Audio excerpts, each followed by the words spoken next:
So continuing with our chapter number 9, topic for today is fundamental duties.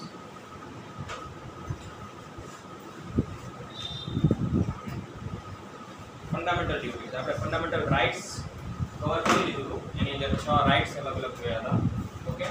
Now we are moving to fundamental duties. The people of India were more aware of their rights and duties since ancient times. Just as the citizens are given various fundamental rights, various fundamental duties were incorporated by the constitutional amendment in 1976. એટલે 1976 ની અંદર constitutional amendment through નવી fundamental duties constitution માં add કરવામાં આવી. બરાબર, એની પહેલા fundamental rights પહેલા એડ થઈ, fundamental duties પછી એડ થઈ. જેમ આપણને fundamental rights મળેલા છે, આપણને અલગ-અલગ હક મળેલા છે, એવી રીતે આપણી ફરજ પણ છે, આપણી ડ્યુટીઝ પણ છે towards our country. Okay.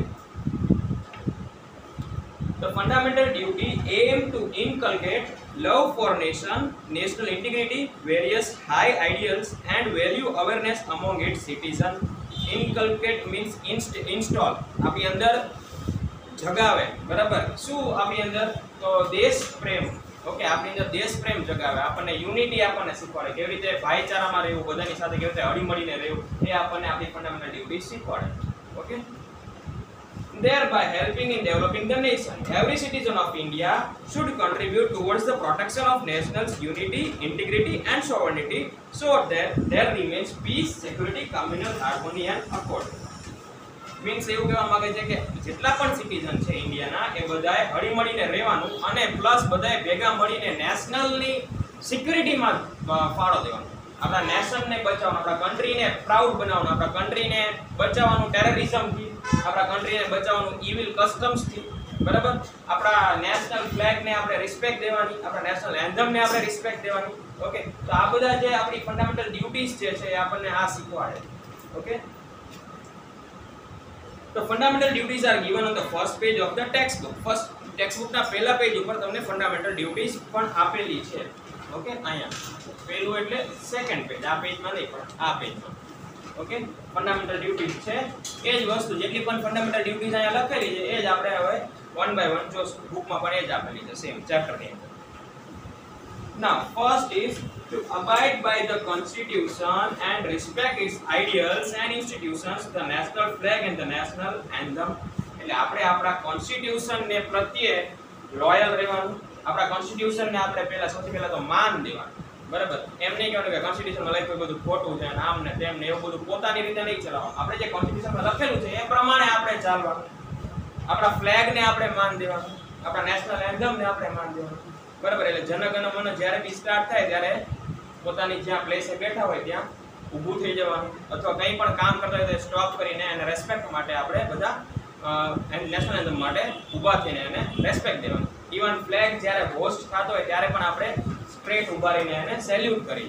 Okay, એટલે ફ્લેગને પણ રેસ્પેક્ટ દેવાની. તો ક્યાંય પણ ફ્લેગ પડેલો હોય નીચે જમીન ઉપર ગમે ત્યાં ડોળો પડ્યો હોય તો ઉઠાવીને ખાલી એક ઉપર મૂકી દેવાનું, આપણી ડ્યુટી છે. બરાબર, સપોઝ 26 જાન્યુઆરી અને 15 ઓગસ્ટ આવી જાય ત્યારે બધા આપણે જોયું છે કે રોડ ઉપર ફ્લેગ્સ વેચતા હોય છે. બરાબર, ગુડ છે કે આપણે ફ્લેગ એમની પાસેથી ખરીદી અને આપણા બાઇક કે સ્કૂટરમાં એમાં લગાડી જાય આપણે. બરાબર, પણ જેવો 15 ઓગસ્ટ અને 26 જાન્યુઆરી પતે એટલે શું કરે, બધા ફેંકી દે ગમે ત્યાં ફરતો હોય આડોવડો. બરાબર, તો તમે અગર ક્યાંય જો કે રોડ ઉપર ક્યાંય આપણો નેશનલ ફ્લેગ પડેલો છે તો ખાલી એક સારા નાગરિક બનીને ફ્લેગને ઉપાડીને ખાલી એક ઉપરની કોઈ જગ્યાએ કાં તો દિવાલ ઉપર કે ક્યાંક ઉપર મૂકી દેવો. બરાબર, જેથી કરીને આપણા ફ્લેગનું જે છે માન જળવાઈ રહે. ઓકે, કારણ કે આપણે જો રિસ્પેક્ટ નહીં કરી આપણા જ ફ્લેગની, આપણે સિટીઝન ઇન્ડિયાના છે ને આપણે જો ઇન્ડિયન ફ્લેગ રિસ્પેક્ટ નહીં કરી તો બીજા પણ નહીં જ કરે. Okay, so it's our duty to respect our national anthem, national flag. Okay, second, to cherish the follow the noble ideals which inspired our national struggle for freedom. એટલે આપણા જે નેશનલ સ્ટ્રગલર છે, બરાબર, ફ્રીડમ ફાઇટર્સ છે આપણા બધા, એમના જે આઈડિયાઝ હતા, એમને જે આપણા માટે કાર્ય કર્યું છે, એમને જે આપણા માટે ફાઇટ કરી છે, એને આપણે માન દેવાનું, એને આપણે ફોલો કરવાનું, એના આઈડિયાઝ જે છે એને ફોલો. જેમ કે ગાંધીજીએ કીધું નોન વાયોલન્સ. બરાબર, ગાંધીજીએ નોન વાયોલન્સનો આપણને આઈડિયા આપ્યો. નોન વાયોલન્સ મતલબ કે ઝઘડા કર્યા વિના બધું શાંતિથી પતાવવાનું. બરાબર, તો કોઈ પણ પ્રોબ્લેમ આવે તો ક્યારેય હથિયાર ઉપાડવાના નહીં, ઝઘડા નહીં કરવાના, પણ મેટરને તમારે શાંતિથી સુલઝાવવાની. એટલે આપણા જે આઇડલ્સ છે, આપણા જે સ્ટ્રગલર્સ છે, આપણા જે ફ્રીડમ ફાઇટર્સ છે, એ જે સિદ્ધાંત ઉપર ચાલતા હતા એ સિદ્ધાંત ઉપર આપણે ફોલો કરવાનું. અને એમને સિદ્ધાંતને આપણે એમ નહીં કહેવાનું કે ગાંધીજીએ કર્યું એ ખોટું છે, જવાહરલાલ નહેરુએ કર્યું એ ખોટું છે, હું આમ તો આમ ખાવું છે ને આમ, એવી રીતે એ લોકોએ જે કર્યું છે આપણા માટે કર્યું છે, બરાબર. અને એમની જે વેલ્યુઝ છે, એમના જે વિચારો છે, એમને આપણે માન દેવું. ઓકે, ક્યારેય કોઈ ઊભા હોય કે એવી રીતે ખરાબ નહીં બોલવાનું. આપણા ફ્રીડમ ફાઇટર્સનું કે સ્ટ્રગલરનું ક્યારેય ખરાબ નહીં બોલવાનું. To uphold and protect the sovereignty, unity and integrity of India and to defend the country and render national service when called upon to do so. એટલે એમ કહેવા માંગે છે કે આપણે આપણા કન્ટ્રીની ઇન્ટિગ્રિટી જાળવી રાખવાની, ભાઈચારો બનાવી રાખવાનો, બધા સિટીઝન વચ્ચે અંદરો અંદર હળીમળીને રહેવાનું. પ્લસ ઇન્ડિયાની સિક્યુરિટી માટે જ્યારે પણ ગવર્મેન્ટ કે કોઈ સ્ટેટ આપણને આપણી સર્વિસ માટે બોલાવે તો we should go thinking it as our moral duty. આપણે આપણી ડ્યુટી સમજીને આપણા સ્ટેટને પ્રોટેક્ટ કરવા માટે ગવર્મેન્ટ જ્યારે આપણને બોલાવે ત્યારે જવાનું. એટલે ગવર્મેન્ટ ક્યારે બોલાવે? ઇમરજન્સીના ટાઈમ ઉપર ઘણીવાર ગવર્મેન્ટ પાસે પાવર છે કે આપણને કોલ કરી શકે કે બોલાવી શકે કે સુરેન્દ્રનગરના પીપલ છે, આવો લડતમાં જોડાઓ અમારી સાથે, બરાબર, to face this terrorism. Suppose કોઈ વાર ટેરરિઝમ, સપોઝ બોમ્બેની અંદર આપણે ટેરરિઝમ હુમલો જોયો બધા 26/11 ઉપર થયો હતો, બરાબર. તો બોમ્બેની અંદર ત્યારે ઇમરજન્સી લાગુ કરી દીધી કે જો આ સિચ્યુએશન છે તો પીપલને પૂછે છે કે તમે હેલ્પ કરો. તમને ક્યાંય ખબર, એટલે બધાએ ખબર છે ઘરે જ્યાં ઘણા ઉપરના ત્રીજા માળેથી જોયું હોય કે નીચેથી ટેરરિસ્ટ નીકળ્યો હોય તો ફોન કરીને કહે છે કે મેં એક જણાને જોયો અહીંથી નીકળો છે, બરાબર. તો પોલીસને ફોન કરીને એ કહે છે કે અહીંથી મેં નીકળતા જોયો છે, એટલે એ એરિયામાં તમે તપાસ કરો પોલીસને. એટલે આવી રીતે હેલ્પ કરવાની.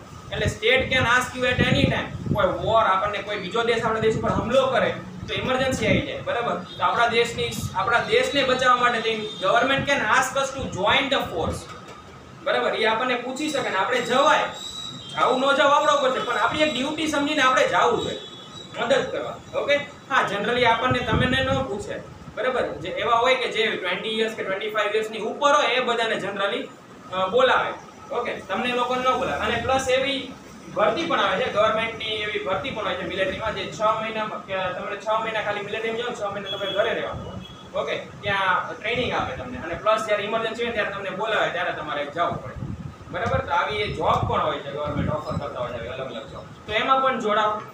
ઓકે, એવું મિલિટરીમાં જોડાવ. આ બધા આપણી ડ્યુટીઝ આપણે અંદર મોરલ અંદરથી આવી જાય ફિલિંગ દેશ માટે. દેશભક્તિની ફિલિંગ જે છે એ અંદરથી આવી જાય. એ કોઈ આપણને શીખવાડે નહીં કે આ દેશભક્તિ આમ કરાય, બરાબર. એ તો આપણે અંદરથી દેશ માટે માન હોય તો આવે. Okay, to promote harmony and the spirit of a common brotherhood among all people of India, transcending religious, linguistic and regional or sectional diversities, to renounce practice derogatory to the dignity of women.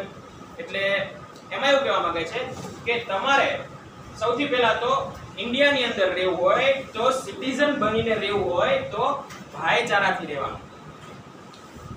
કોઈ બી પછી religion હોય, કોઈ બી cast હોય, કોઈ બી colour, creed, જે બી હોય, કોઈના ઉપર ભેદભાવ નહીં કરવાનો, બધાને એક સરખા ગણવાના.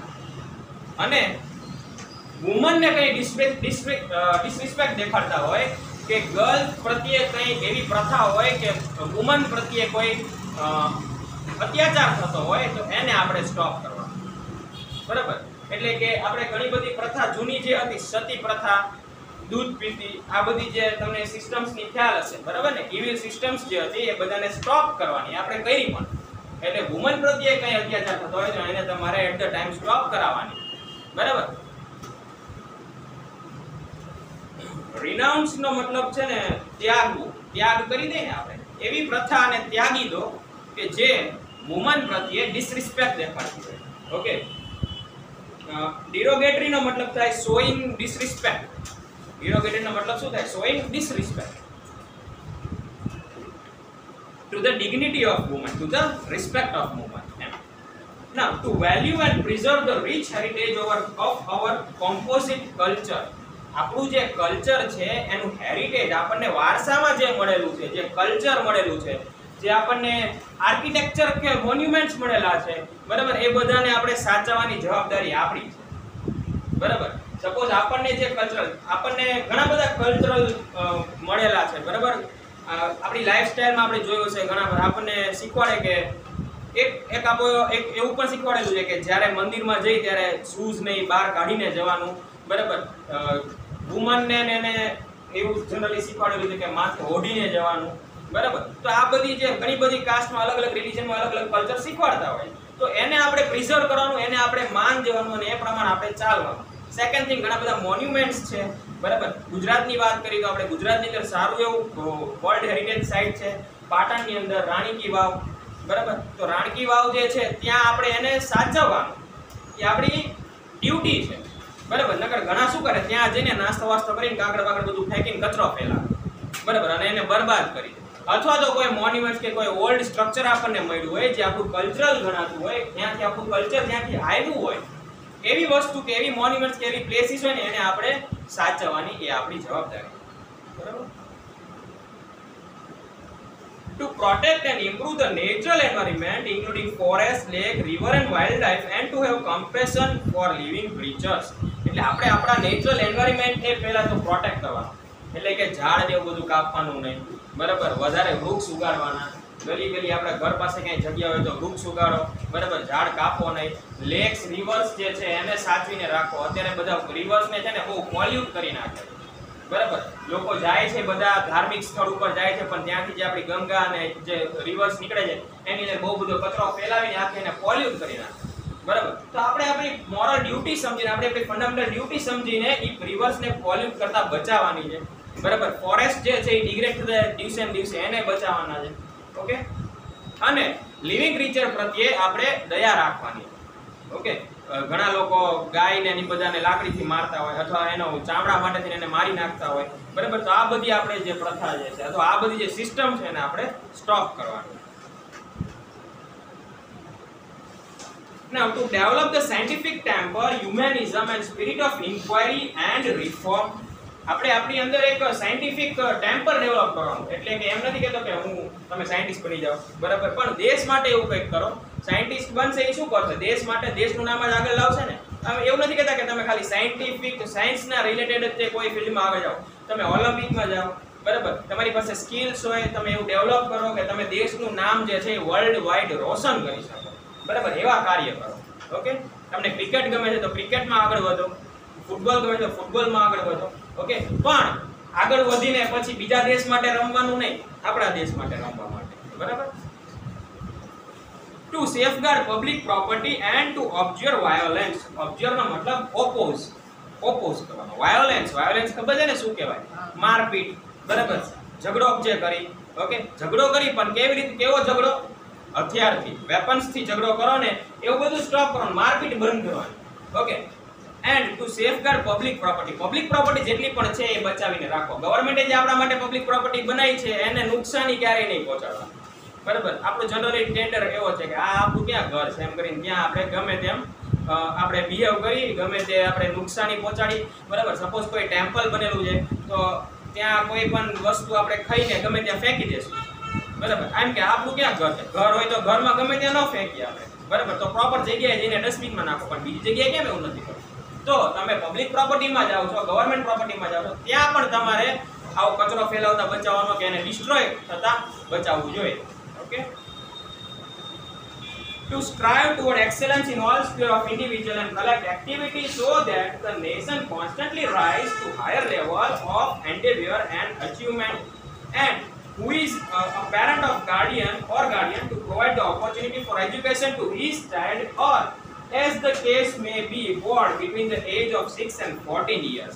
હવે આપણે એક RTE, right to education, right આપણે ભણી ગયા, બરાબર. એની અંદર બધા ચાઇલ્ડને રાઇટ આપ્યો in the between year of 16 to 14 કે તમને હક છે કે તમે ફ્રી એજ્યુકેશન મેળવી શકો, સારું અને ફ્રી એજ્યુકેશન મેળવી શકો, બરાબર. તો ગવર્મેન્ટને પણ એક જવાબદારી વધી ગઈ કે આ RTE નો જે રૂલ છે એ મારે કેવી રીતે ઇમ્પ્લિમેન્ટ કરો. સેકન્ડ, પેરેન્ટની ડ્યુટી વધી ગઈ છે. જેટલા પણ પેરેન્ટ્સ છે જેને ચાઇલ્ડ 6 to 14 ની વચ્ચે આવતો હોય તો એ બધા પેરેન્ટ્સ તો એ બધા ગાર્ડિયનની એક ડ્યુટી છે કે પોતાના ચાઇલ્ડને ભણવા મોકલે. ગવર્મેન્ટ ફ્રી સ્કૂલ્સ તો પ્રોવાઈડ કરી દે છે, પણ ત્યાં સ્ટુડન્ટને મોકલે તો કંઈક કામનું, બરાબર. અને સ્ટુડન્ટને મોકલી કોણ શકે? એમના પેરેન્ટ્સ જ એમ કહે કે મારા સ્ટુડન્ટને, મારા છોકરાને ભણાવવો જ નથી, બરાબર, તો કંઈ વસ્તુ આગળ ચાલે નહીં, બરાબર. Parents should be even fundamental parents એમની પોતાની ફંડામેન્ટલ ડ્યુટી સમજીને પોતાના છોકરાને ભણવા મોકલવા જોઈએ. ઓકે, અગર એ એમ કે મારી પાસે પૈસા નથી તો ગવર્નમેન્ટ ફ્રી એજ્યુકેશન પણ પ્રોવાઈડ કરે છે, ત્યાં મોકલો, પણ મોકલો. Okay, now 6th January is celebrated as the Fundamental Duties Day in India. કયો ડે છે? 6th of January. યાદ રાખવાનું છે, 6th January is celebrated as the Fundamental Duties Day of India. Underline કરી લેજો.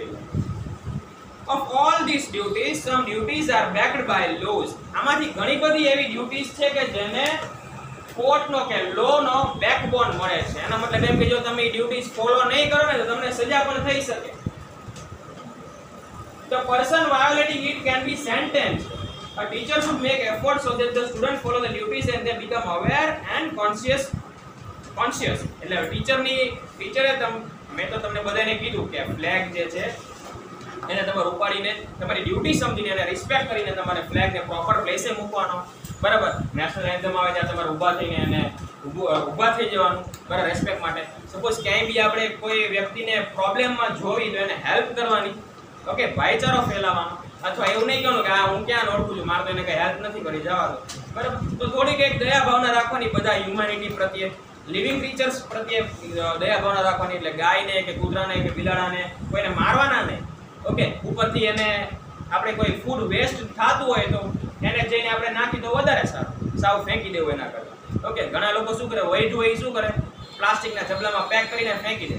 એટલે એ બચારા ગાય પણ ન ખાઈ શકે. એ તો ખોલી તો ન શકવાના ને, બે ગાંઠ મારીને ફેંકે પાછા. બરાબર, બધું ભરી એટલે ગાય ખોલી ન કે બીજા કોઈ ખાઈ ન શકે. એના કરતાં બેટર છે કે તમે પ્લાસ્ટિકનો યુઝ બંધ કરો અને જે વધે છે એને આવી રીતે ગાયને એના માટે આપણે બધા ગલીની બહાર ચાટ ને એવું મૂકેલું જોઈએ. ઓકે, તો એમાં જઈને નાખો જેથી કરીને બીજા પશુ તો ખાઈ શકે એને. Okay, now it is our duty and responsibility as a citizen to see the various social evils and customs prevailing in the society should be eradicated નો મતલબ થાય should be removed. અહીંયા લખતા જજો જોડે જોડે, પછી યાદ નહીં રહે. ટેક્સ્ટ બુક ક્યાં છે તમારા બેની? કેમ કોઈની પાસે એક બેન્ચમાં બે ટેક્સ્ટ બુક હોય તો અહીંયા આગળ આપ્યું.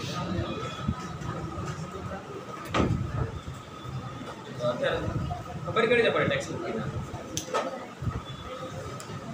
ઇરાડિકેટેડ નો મતલબ should be removed evil customs. Okay, જે આપણી સોસાયટીને બરબાદ કરતું હોય એવી બધી સિસ્ટમ હોય ને એને આપણે સ્ટોપ કરવી પડે અથવા એને બંધ કરવી પડે અથવા એના ઓપોઝમાં કંઈક સ્ટેપ્સ લેવા પડે. ઓકે, કેવી સિસ્ટમ એ જોઈએ આપણે. Eradicated like untouchability, drudgery, child labor, woman exploitation, dowry, female foticides, ill custom, superstitious. આ બધી વસ્તુને બંધ કરવાની. બ્લેક મેજિક ના બધું જે હોય ને એમાં વિશ્વાસ કરતા હોય અહીંયા જવાનું જ નહીં ક્યારે. બરાબર, વુમન પ્રત્યે કંઈ અત્યાચાર થતો હોય આપણા ઘરમાં, આપણે બાજુમાં જોઈ કે કોઈ લેડીને એનો હસબન્ડ જે છે એ મારે છે કે બરાબર કોઈ વુમન પ્રત્યે કંઈ અત્યાચાર થાય છે તો એના પ્રત્યે આપણે અત્યારે તો તમારી એજ નથી પણ જ્યારે ગ્રોન અપ્સ થઈ જશો, પ્રોપર તમે સોસાયટીમાં આવી જશો, મેચ્યોર બની જશો પછી તો આપણે લઈ શકીએ ને. તો પણ અત્યારથી આપણે એવી ફિલિંગ રાખવાની કે આવું જે ખોટું થતું હોય ને ક્યારેય જોવાનું નહીં, સહન નહીં કરવાનું. બરાબર, અને જો આપણે ખોટું થતું જોવાનું નહીં પ્લસ એને અટકાવવાનું પણ.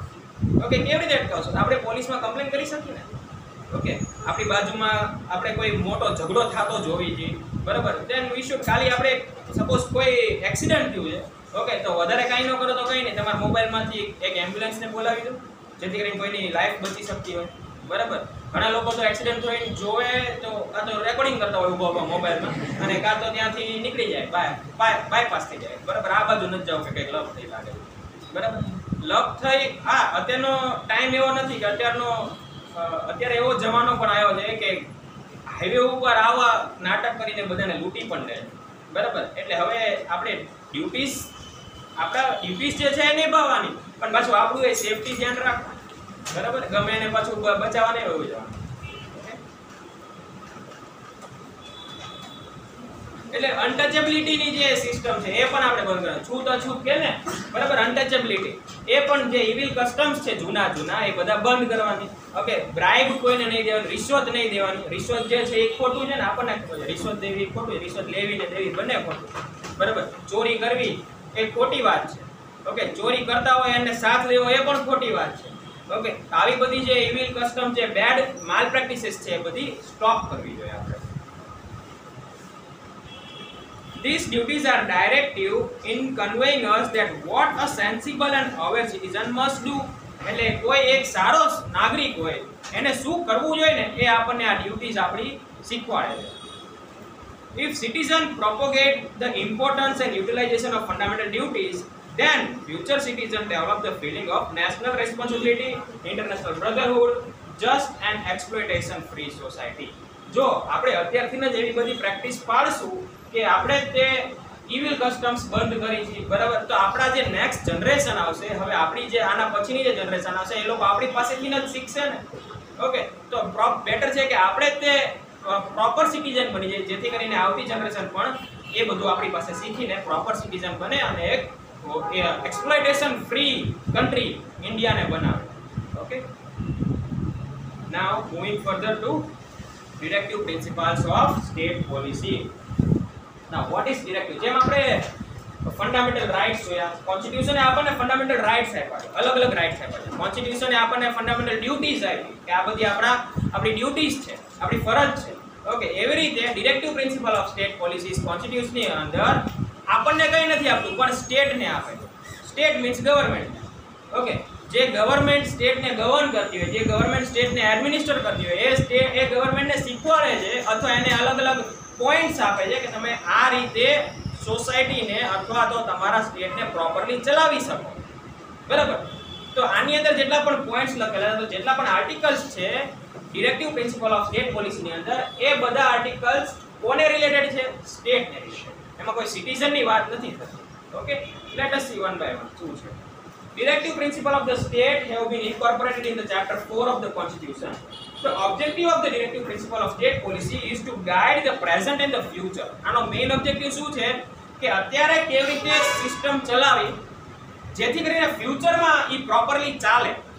બરાબર, to guide present and future બંનેનું. Center and state government in policy making in various policy related field. એટલે સેન્ટર અને સ્ટેટ અલગ અલગ પોલિસીઝ, અલગ અલગ લોઝ જે બહાર પાડે છે એને ગાઈડ કરે કે તમે પ્રોપરલી આ પ્રમાણે ચલાવજો સ્ટેટ, તો જ વ્યવસ્થિત ચાલશે. કારણ કે હવે directive principle of state policy શું કહે છે કે એવા કંઈક લોઝ બનાવો કે એવી કંઈક સિસ્ટમ બનાવો જેથી કરીને બધા હળીમળીને રહે. ઓકે, એવું કહે છે. તો ગવર્મેન્ટે એમની પોલિસીઝ એવી રીતે બનાવવાની કે જેથી કરીને બધા હળીમળીને રહે. Second thing, directive principles of state policy government એવું કહે છે કે તમે એવી રીતે ગવર્ન કરો કે પોવર્ટી દૂર થાય અથવા બધાને ઘર મળે રહેવા માટે.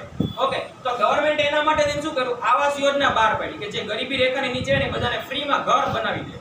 બરાબર, 3 માળના કે 4 માળના ફ્લેટ બનાવે અને એમાંથી બધાને એક ફ્લેટ, એક માળ, બધા જે ગરીબી રેખાની નીચે હોય એની જેની પાસે સર્ટિફિકેટ હોય એ બધાને ફ્રી ઓફ કોસ્ટ ત્યાં શિફ્ટ કરે, ઝોપડપટ્ટી દૂર કરે.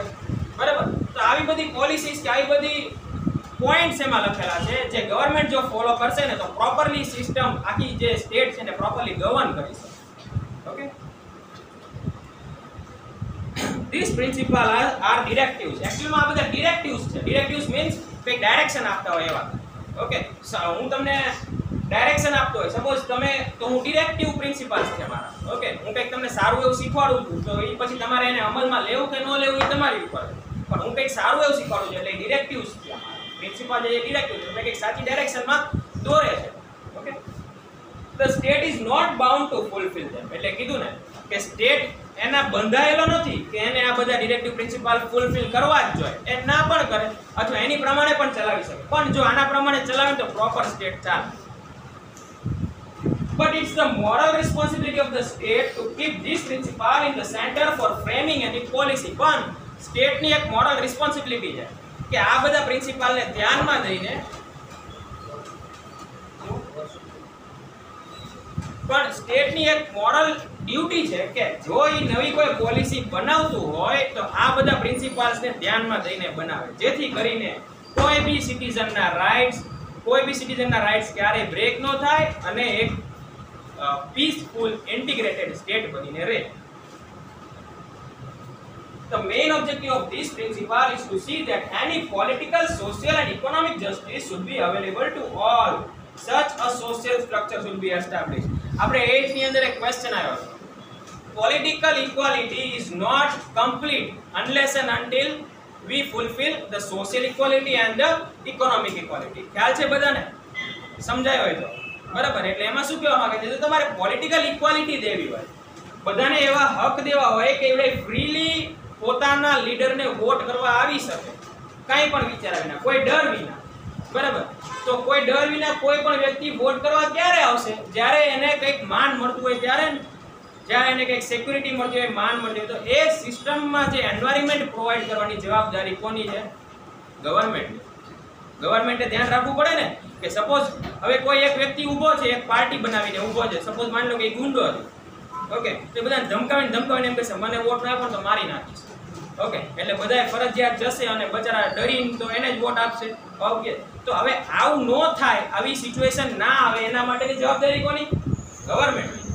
Okay, so government should provide the free environment કે બધાને પોલિટિકલ જસ્ટિસ મળે. Now, for the fulfillment of the objective and aim of the state, the principles serve as a guideline. Now, there is no provision in the constitution to implement this principle of laws. In constitution માં કોઈ provisions નથી આપેલા કે આ બધા principal ને કેવી રીતે ઇમ્પ્લિમેન્ટ કરવા, કેવી રીતે ફોલો કરવા.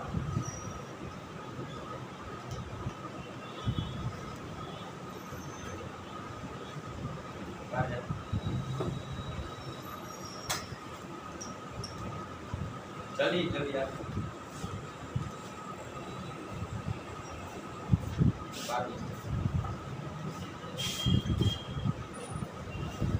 કોન્સ્ટિટ્યુશન ની અંદર કોઈ પ્રોવિઝન્સ નથી આપેલા કે તમારે આ રીતે ફોલો કરવું જ પડશે, કે આ રીતે તમે સપોઝ આ મારી પોલિસી છે તો એને તમારે ઇમ્પ્લિમેન્ટ કરવી ને તો એના માટે આ ટ્રીક છે કે આવું કંઈક કરો તો થાય, બરાબર. એવા કોઈ પ્રોવિઝન્સ નથી આપેલા. એમાં શું એવા કોઈ પ્રોવિઝન પણ ખાલી એમ કીધું છે કે એવો સ્ટેટ બનાવો કે જેમાં ભાઈચારો રહે, એવો સ્ટેટ બનાવો કે જેમાં બધા પીસફુલી રહી શકે, બરાબર. એમાં એમ નથી કીધું કે એના માટે તમે મફતમાં ઘર આપો. એ તો ગવર્મેન્ટે વિચારવાનું ને કે મારે શું કરવું જોઈએ જેથી કરીને મારી પોવર્ટી દૂર થાય. તો ગવર્મેન્ટ એવું બધું છે તો ફ્રીમાં એમને ઘર પ્રોવાઈડ કરી, એ પછી ગવર્મેન્ટનું કામ. એ બધું કોન્સ્ટિટ્યુશનમાં એવું નથી લખાયું, ઓકે.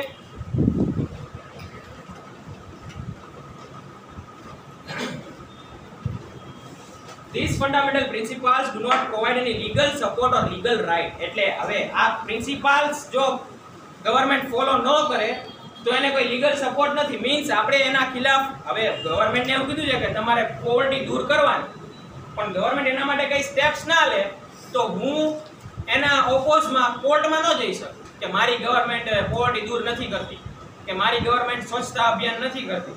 એના ઓપોઝમાં તમે જઈ ના શકો કારણ કે એને કોઈ લીગલ બેકબોન નથી, ઓકે. આ ખાલી ડિરેક્ટિવ્સ છે. એ ગવર્મેન્ટને કહે કે તમે આવું કરો કંઈક તો સરખું સ્ટેટ ચાલે, પણ ગવર્મેન્ટ જો એના પ્રમાણે ના ચાલતી હોય તો તમે એને કોર્ટમાં ના જઈ શકો એના opposite. Then also the framing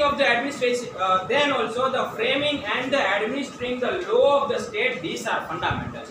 છતાંય તે આપણને ફંડામેન્ટલ્સ એટલે લાગે, ફંડામેન્ટલ્સ એટલે ઇમ્પોર્ટન્સ આનું એટલે છે કે સપોઝ ગવર્મેન્ટ આ પ્રમાણે નહીં ચાલે ને તો નેક્સ્ટ ટાઈમ ઇલેક્શનમાં એની ગવર્મેન્ટ જ નહીં આવે. આપણે તો બધા જાગૃત માણસ છીએ, બરાબર. આપણે જોવી છીએ કામ કંઈક કરે, ગવર્મેન્ટ સારા કામ કરે તો નેક્સ્ટ ટાઈમ ઈને ગવર્મેન્ટ આવે.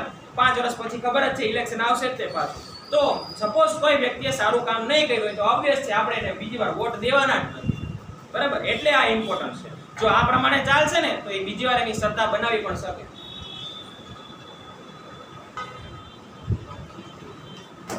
સો એટલે આ બધાનું ઇમ્પોર્ટન્સ આપેલું, એટલે એ બધાને ફંડામેન્ટલ્સ એટલે કીધા છે કારણ કે જો એના પ્રમાણે ગવર્ન નહીં કરે તો ઓબ્વિયસ છે કે સ્ટેટ જે છે એની નેક્સ્ટ ટાઈમ એની ગવર્મેન્ટ બનાવી જ નહીં શકે, ઓકે. નાઉ ડોક્ટર બાબા સાહેબ આંબેડકરે શું કીધું છે? To rule the regime this principle are the foundation.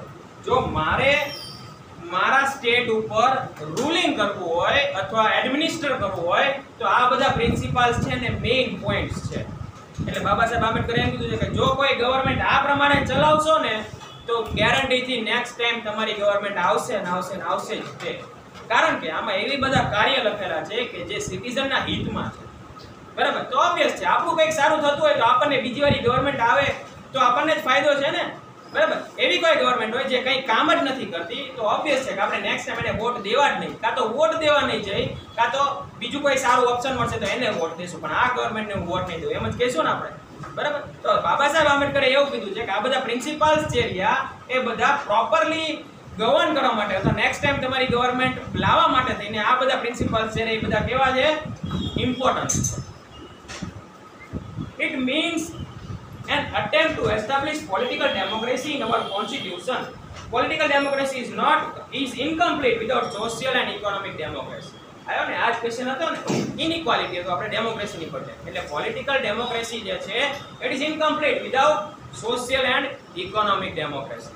Okay, અહીં સુધી ક્લિયર બધાને? Further we will continue in next lecture. Stop.